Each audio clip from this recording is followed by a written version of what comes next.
കേന്ദ്രമന്ത്രിസഭയിൽ അഴിച്ചുപണി വരുന്നു. രണ്ടാഴ്ചയ്ക്കുള്ളിൽ മന്ത്രിസഭ പുനഃസംഘടിപ്പിച്ചേക്കുമെന്നാണ് സൂചനകൾ.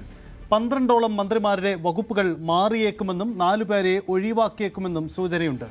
സി സദാനന്ദൻ, കേരളത്തിൽ നിന്നുള്ള രാജ്യസഭാംഗം സി സദാനന്ദൻ മന്ത്രിസഭയിൽ എത്തുമോ എന്നതും ജോർജ് കുര്യൻ മാറുമോ എന്നതുമാണ് ആകാംക്ഷയുയർത്തുന്ന മറ്റൊരു കാര്യം.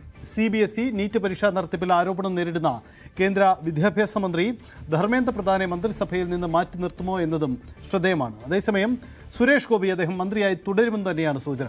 കേരളത്തിലെ പ്രഭാരി മാറി പുതിയൊരാൾ ചുമതല നൽകിയേക്കുമെന്ന സൂചനകളും പുറത്തു വരുന്നുണ്ട്.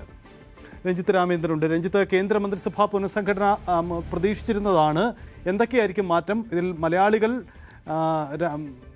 ജോർജ് കുര്യൻ തുടരുമോ? എന്തെങ്കിലും സൂചനകളുണ്ടോ? സൈത്ത്, പഞ്ചാബ് അടക്കമുള്ള സംസ്ഥാനങ്ങളിലേക്കുള്ള നിയമസഭാ തെരഞ്ഞെടുപ്പുകൾ നടക്കാൻ ഇനി മാസങ്ങൾ മാത്രമാണ് ബാക്കിയുള്ളത്. ഒപ്പം കേന്ദ്രമന്ത്രിസഭയിൽ പെർഫോമൻസുമായി ബന്ധപ്പെട്ട് ചില മന്ത്രിമാർക്കെതിരെ ആക്ഷേപങ്ങൾ നിലനിൽക്കുന്നുണ്ട്. അതിൽ ഏറ്റവും പ്രധാനപ്പെട്ട ഒരാൾ ധർമ്മേന്ദ്ര പ്രധാൻ തന്നെയാണ്, സംശയമില്ല. കോക്രോച്ച് പാർട്ടി അടക്കം ശക്തമായ പ്രക്ഷോഭം, പ്രതിപക്ഷവും ഇതുമായി ബന്ധപ്പെട്ട് ഓരോ ദിവസവും നിരവധിയായ ആരോപണങ്ങൾ മുന്നോട്ട് വെക്കുന്നുണ്ട്. നീറ്റ് പരീക്ഷയിലെ ക്രമക്കേടുകളുമായി ബന്ധപ്പെട്ട് മറ്റും വളരെ കൃത്യമായ തരത്തിലുള്ള വീഴ്ച വിദ്യാഭ്യാസ മന്ത്രാലയത്തിന്റെ ഭാഗത്തുനിന്നുണ്ടായി എന്നുള്ള വിമർശനം ധർമ്മേന്ദ്ര പ്രധാനെതിരെയുണ്ട്. ധർമ്മേന്ദ്ര പ്രധാനെ മാറ്റുമോ എന്നുള്ളതാണ് ഏറ്റവും പ്രധാനമായി നമ്മൾ നോക്കിക്കാണേണ്ട ഒരു കാര്യം. കാരണം നരേന്ദ്രമോദിയുമായി വളരെ അടുത്ത ബന്ധമുള്ള ഒരു കേന്ദ്രമന്ത്രി കൂടിയാണ് അദ്ദേഹമെന്ന് നമ്മൾ ഇതുമായി ബന്ധപ്പെട്ട് ചേർത്ത് വായിക്കണം. പക്ഷേ ആരോപണങ്ങൾ ഉയരുമ്പോൾ അതിനെ തടയിടുക എന്നുള്ളത് പ്രയാസപ്പെട്ട കാര്യമാണ്. കാരണം അത്രത്തോളം ആരോപണങ്ങൾ ആ വകുപ്പിനെതിരെ ഉയർന്നു കഴിഞ്ഞു. ധർമ്മേന്ദ്ര പ്രധാൻ അടക്കം ഒരുപക്ഷെ 2 ക്യാബിനറ്റ് മന്ത്രിമാർക്കെങ്കിലും സ്ഥാനമെല്ലാം ഉണ്ടായേക്കാം എന്നാണ് ഇപ്പോൾ ലഭിക്കുന്ന സൂചനകൾ. 3 സഹമന്ത്രിമാരും മാറിയേക്കും എന്നുള്ള വിവരങ്ങൾ കൂടി പുറത്തു വരുന്നുണ്ട്. ഇതിൽ ഈ 2 മാറുന്ന ആളുകളെ ഒരുപക്ഷെ ചില സംസ്ഥാനങ്ങളുടെ ചുമതലകളിലേക്ക് പ്രഭാരിമാരായി അടക്കം അയക്കാനുള്ള ക്രമീകരണങ്ങൾ ഏർപ്പെടുത്തിയിട്ടുണ്ട് എന്നുള്ള വിവരങ്ങളാണ് ഇപ്പോൾ പുറത്തു വരുന്നത്. മറ്റൊരു പ്രധാനപ്പെട്ട കാര്യം, നമുക്കറിയാം ലോക്സഭാ തെരഞ്ഞെടുപ്പിന് ശേഷം കാര്യമായ പുനഃസംഘടന മന്ത്രിസഭയിൽ ഉണ്ടായിരുന്നില്ല എന്നുള്ളത് ഏറ്റവും നിർണായകമായ ഒന്നാണ്. മന്ത്രി സ്ഥാനത്തേക്ക് പ്രധാനമന്ത്രിയുടെ മനസ്സിലുള്ള ചില ആളുകൾ ഉണ്ട് എന്നുള്ളതാണ് നമുക്ക് ലഭിക്കുന്ന സൂചനകൾ. അത് ഏറ്റവും പ്രധാനപ്പെട്ടത് നമുക്ക് സി സദാനന്ദൻ മാസ്റ്ററുമായി ബന്ധപ്പെട്ട് സൈത്ത് ആദ്യം പറഞ്ഞിരുന്നു. കാരണം കണ്ണൂർ രാഷ്ട്രീയത്തിൽ CPM-നോട് പടവെട്ടി വന്ന ഒരു നേതാവ് കൂടിയാണ് സദാനന്ദൻ മാസ്റ്റർ. അദ്ദേഹം രാജ്യസഭാ MP ആയപ്പോൾ തന്നെ വലിയ ചർച്ച ദേശീയതലത്തിൽ ഇതുമായി ബന്ധപ്പെട്ട് ഉണ്ടായിരുന്നു.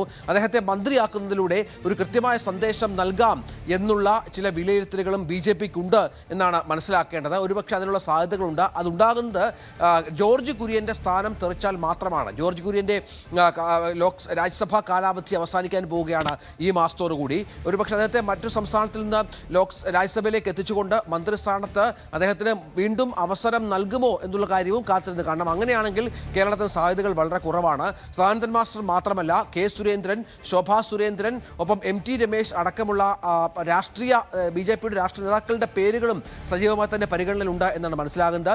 ഇവരിൽ ചിലർ ദേശീയ നേതൃത്വത്തിലേക്ക് എത്തും എന്നുള്ള വിവരങ്ങൾ കൂടിയുണ്ട്. പ്രത്യേകിച്ചും K. സുരേന്ദ്രനെ സംബന്ധിച്ച് ഒരു ദേശീയ ജനറൽ സെക്രട്ടറി സ്ഥാനത്തേക്ക് അടക്കം പരിഗണിക്കപ്പെടുന്ന ഒരു നേതാവാണ് അദ്ദേഹം.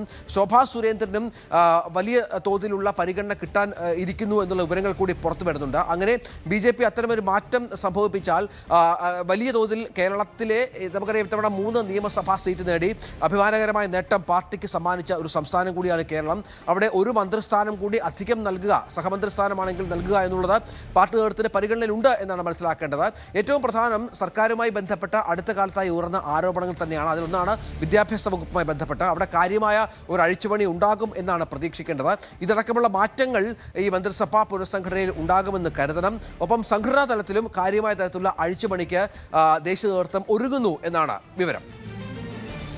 കേന്ദ്രമന്ത്രിസഭയിൽ അഴിച്ചുപണി വരുന്നു. രഞ്ജിത്ത് സൂചിപ്പിച്ചതുപോലെ വളരെ പ്രധാനപ്പെട്ട മാറ്റങ്ങളാണ് ഉണ്ടാവാൻ പോകുന്നത് എന്നാണ് പ്രതീക്ഷിക്കുന്നത്.